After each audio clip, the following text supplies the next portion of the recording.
Welcome to New Possibilities. I speak truth to power without fear. So I'm back with another video. I'm going to do one more after this one and call it a night. So I'm going to get right into it. Hopefully people will be able to watch this on the playback if you're not available now. Um, but I saw this interesting story when I was on Facebook, and it's from the Griot. So I'm going to share my screen right now and read some excerpts from this article and then share my thoughts about this situation. Okay, so there's this woman by the name of Abby Johnson.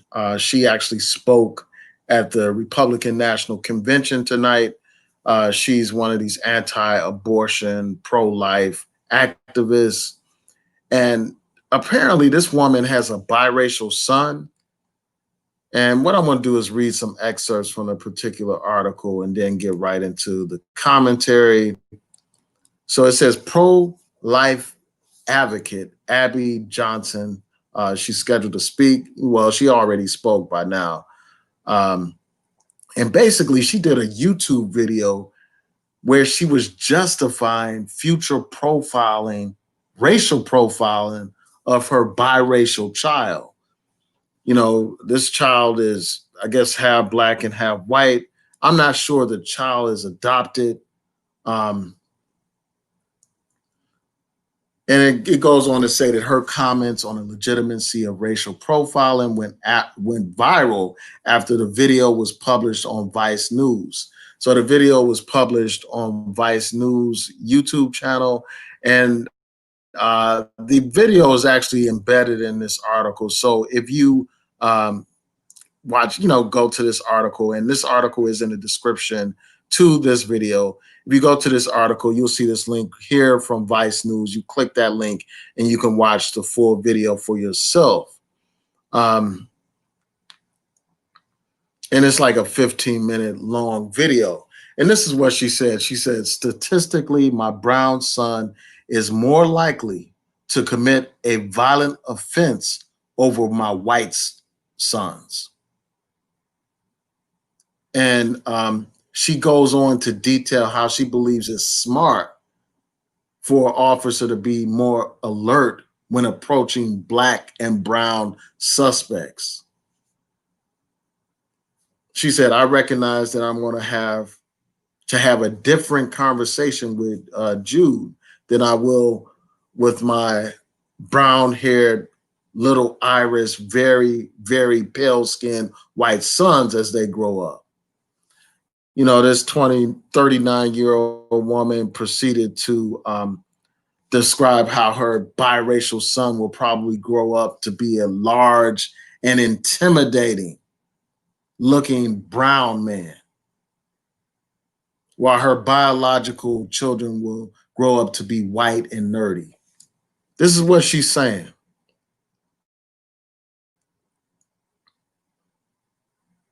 And, she talked about how there are more black people incarcerated, more black people arrested. And she uses these stats and stuff like that to justify harsh and punitive treatment of black men. She goes on she says this, she says, look at our prison population and see that there's a disproportionately high number of African-American males in prison populations for crime, particularly for violent crimes. So statistically, when an officer sees a brown man like Jude walking down the road, as opposed to my white nerdy kids, these police officers know in their head that statistically my brown son is more likely to commit a violent offense over my white sons. So I want to address that, and then I'm going to move on to the other part of this particular article where she goes on to talk about police brutality and family life and all that kind of stuff. So the first thing that I have to say about this is, number one, the mere fact that somebody, first of all, these statistics can be distorted, and black people shouldn't be judged based on some statistical information that applies to a minority of Black people. The majority of Black people are not criminals. The majority of Black people are not violent, are not, gangsters and killers and all that kind of stuff. The majority of Black people, Black men in particular, are law abiding citizens. But because of, these popular, distortions and stereotypes that we see out here, both in the movies, on the radio, in the music videos and all that kind of stuff, they have presented an image that projects the Black man as some kind of violent thug, as some kind of killer. And you have all this music that leads to this, that perpetuates this kind of programming. Music that celebrates violence, that makes it seem as if that's violence is just a way of life, that violence is normal and to be expected in Black communities and stuff. So there's this image out here that paints Black men as violent predators preying upon society and stuff like that. Menaces, literally menaces to society. Um, so because of that, you have these stereotypes that are put out here where people believe that all Black men are violent, that all Black men are potential threats. People need to be judged as individuals. And basically, what she is supporting is collective punishment of Black people simply because of the color of our skin. This is no different from, the stop and frisk program that they had in New York, a program that Donald Trump supported, a program that resulted in thousands upon thousands of innocent Black people being searched and humiliated by police simply because of the color of their skin in the neighborhoods that they live in. Black people should not be collectively punished for the acts of a criminal minority within our community. Despite all these popular ideas that are put out here about Black communities and Black people, most Black people are law-abiding citizens, despite all this propaganda that's put out here. And another thing is this, man. I mean, the way this woman is talking, she's acting like white people have not committed crimes or that white people are, less criminal and all that kind of stuff. And it doesn't even take into account like all these other factors that lead to crime, they create crime and stuff like that. It basically places all, criminality based on the color of somebody's skin. People are not criminals by nature. Nobody is born a criminal, and the color of somebody's skin is not what leads to criminal activity. A lot of times crime is associated with poverty, and we know that unfortunately many of our communities are disproportionately poor, disproportionately lack certain resources where people are denied an opportunity to get a quality education. So a lot of times, many of our young people are driven to a life of crime, unfortunately. But for somebody to criminalize and demonize a whole race of people because of the activities of a few, that's fundamentally wrong. And, again, white people commit crimes too. Most of the serial killers are white. But do you see people racially profiling white men? Do you see that happening?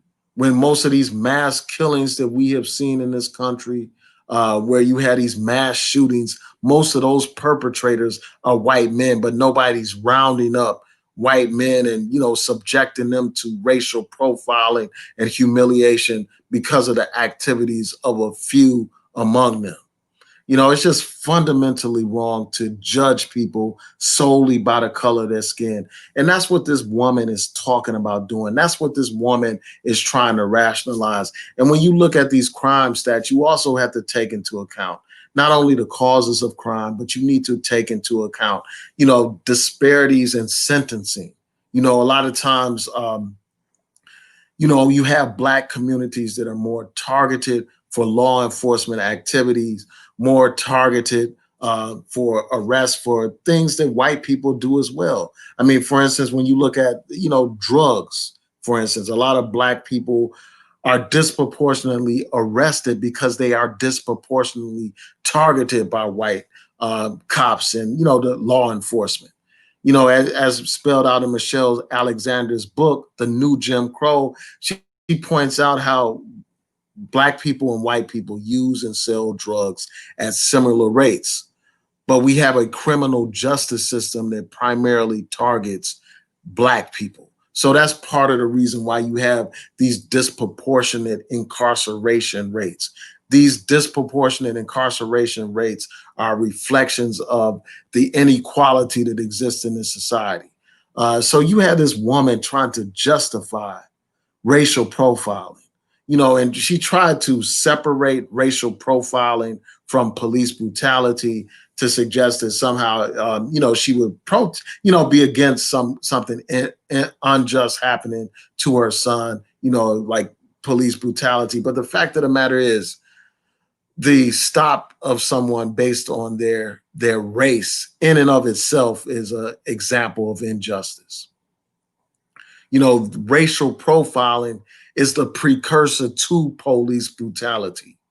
A lot of times, many of these incidents wouldn't have even happened. Many of these incidents of police brutality wouldn't have even happened if, the police didn't racially profile somebody and target them because of their race, stop them because of their race. Many of these incidents wouldn't happen. So it's, as long as you have a situation where police interaction with black people is maximized, you're going to have, maximum amounts of police brutality. And that's what has happened time and time again. And that's something that this woman can't understand.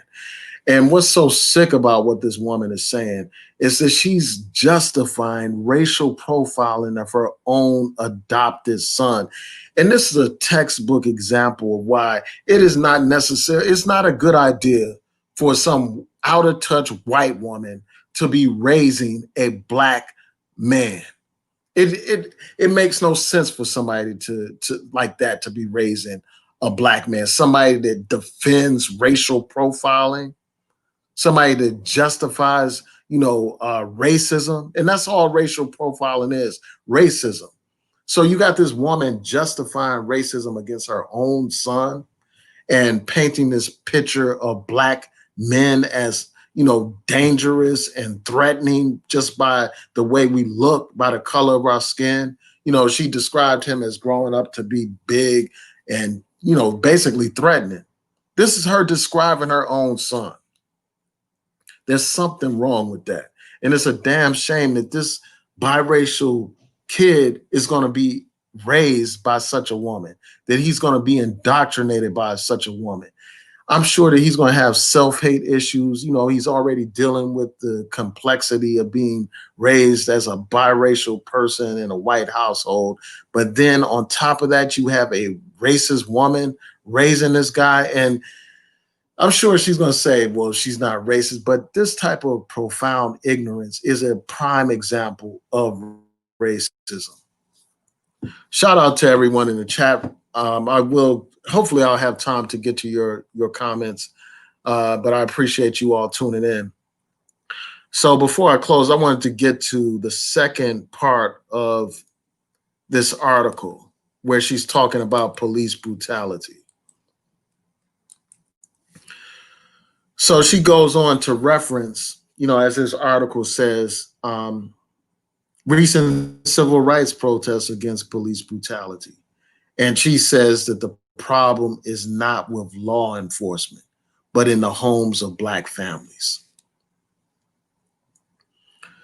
And you see this a lot. Like what these people do is they try to blame the victim. Here we have a situation where black men and women are disproportionately targeted and killed by these police. And this woman has the nerve to blame that on the family structure in black communities.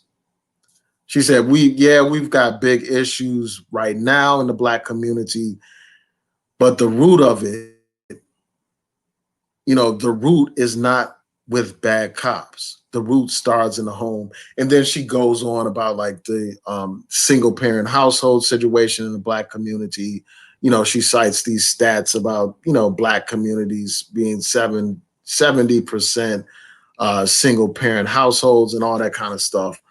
Um,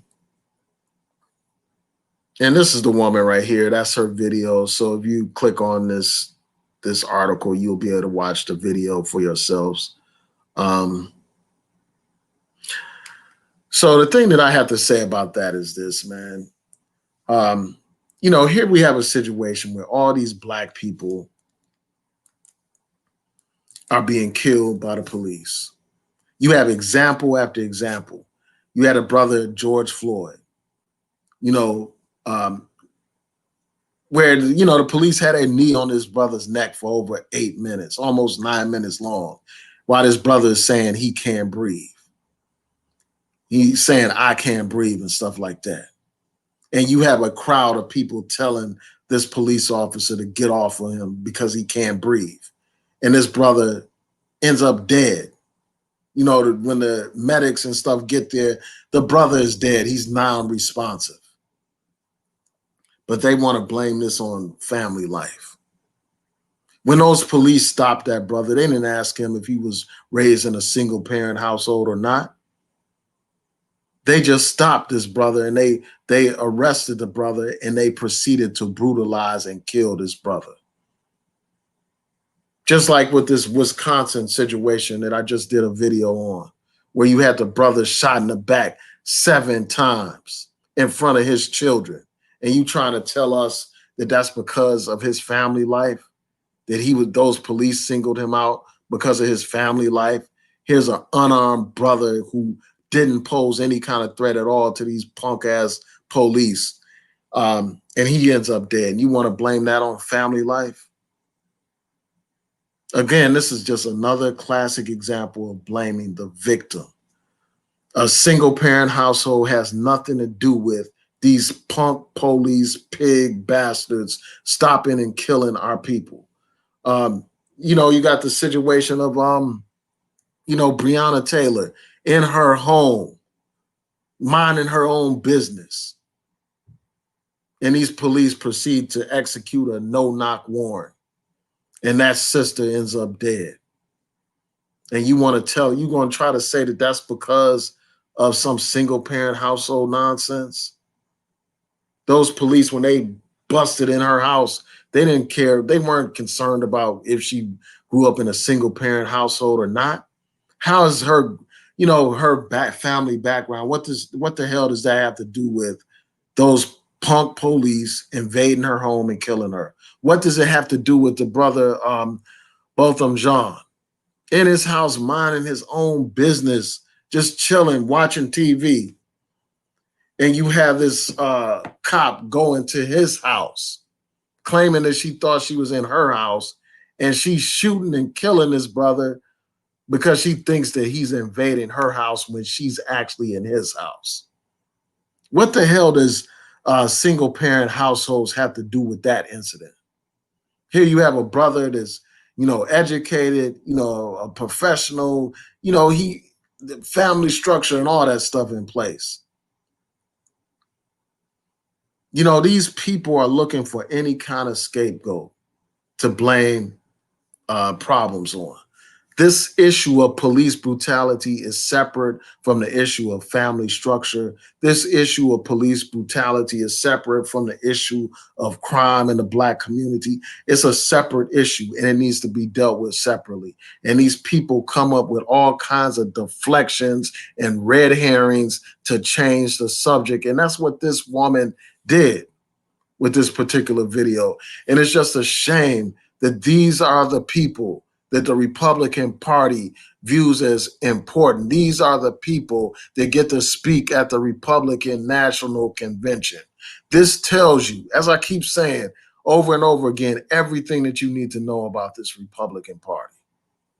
In the face of all this brutality, you got this woman, trying to blame Black people for the problem. Trying to say that racial profiling is justified, trying to let these punk police off the hook, even though Black people are regularly and disproportionately being killed by these police. But these are the people that they allow to speak at the Republican National Convention. And the thing is, the thing that's so ironic about this situation is this woman, it's like these far right people, like this woman, she's a pro-life person. And I don't have anything against people that are pro-life, but it's like they are only pro-life when that life is in the womb and when that life is white. But when that life is a black life, all of a sudden they got all these excuses for the police that kill our people. They got excuses for that. They don't defend life with the, black life with the same vigor that they defend the lives of unborn children. And to me, that exposes their hypocrisy. Um, so yeah, I just had to bring this to you. I'm really interested in hearing what you all have to say about this. Shout out to everyone in the chat.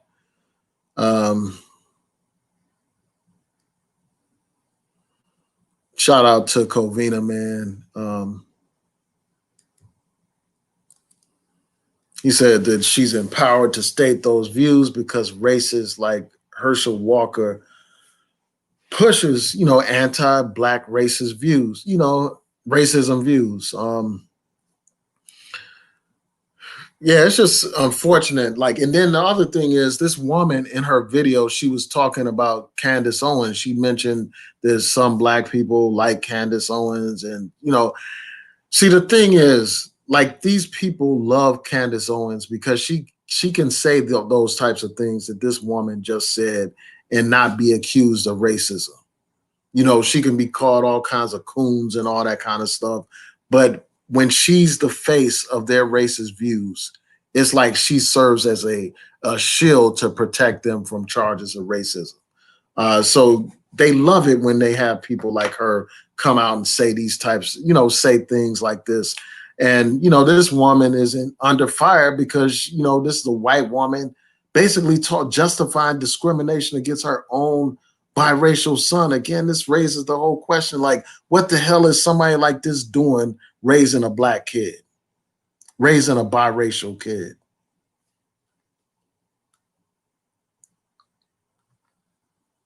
So I'm going to go through your comments real quick.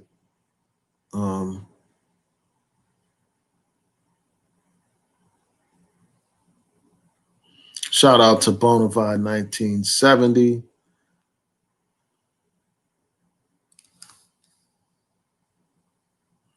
Yeah, I'm going to talk about that, Ant Jams. I'm going to talk about that in my next video tonight. So Ant Jams raised, the question of that Kentucky Attorney General who's refusing to bring charges against the police that murdered Breonna Taylor. And what I'm going to do, that's going to be the next thing that I talk about. What I'm going to do is play the audio from this guy and discuss this thoroughly. Yeah,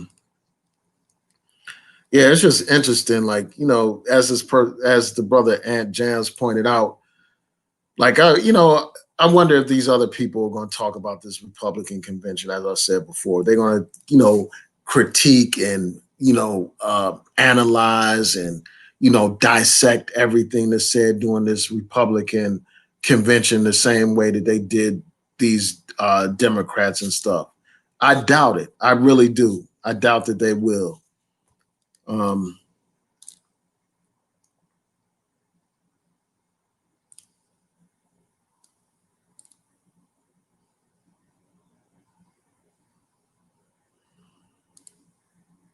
Yeah, so Bonafide said they're trying to villainize Jacob Blake.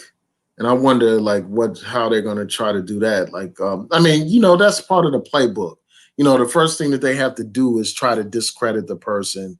They have to, also demonize the person and criminalize the person. So people have less sympathy towards them. And yeah, I just did a video with some updates on that situation. I encourage you all to check it out. But yeah, that's real. That's what they do. they dehumanize the person. And when they do that, people are less concerned about, that person dying. People place less value on that life. And they end up, exonerating these cops to kill our people after they have demonized the victim, after they have blamed the victim and all that kind of stuff.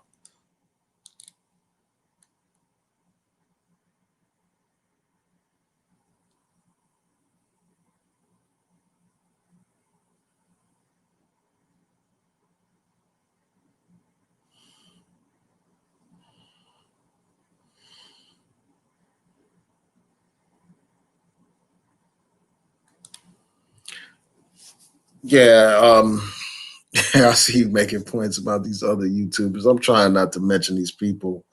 Um, yeah, I mean, I could go on about these people, like these performers, but I'm not. I'm not going to get them my time or energy tonight. I'm going to try to chill. Um,